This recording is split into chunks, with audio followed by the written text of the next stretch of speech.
In this video, I'll show you how to load paper into your HP Deskjet 2700 and 2600 series, just like this one.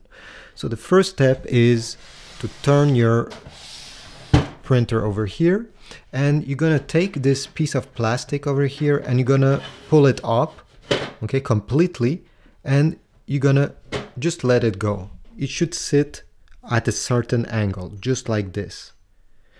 Now you're gonna take some papers. Here I have some papers, and you're just gonna slide them. Whoops, sorry. You're just gonna slide them, okay, a bit until you feel that you reach the bottom. Now, if your paper is smaller, you see there is a blue plastic tab over here. Just make sure that this tab is touching the paper, just lightly, okay? Don't push it too much.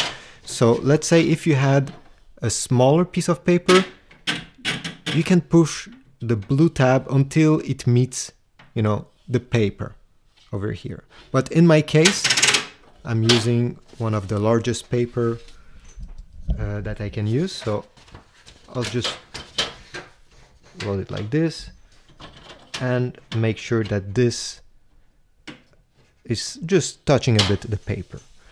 Now, before printing, just make sure that this tray is open. You see here, just insert your finger, push down, and then you have a little flap over here, just extend it fully, and this is where the paper will come once it's printed.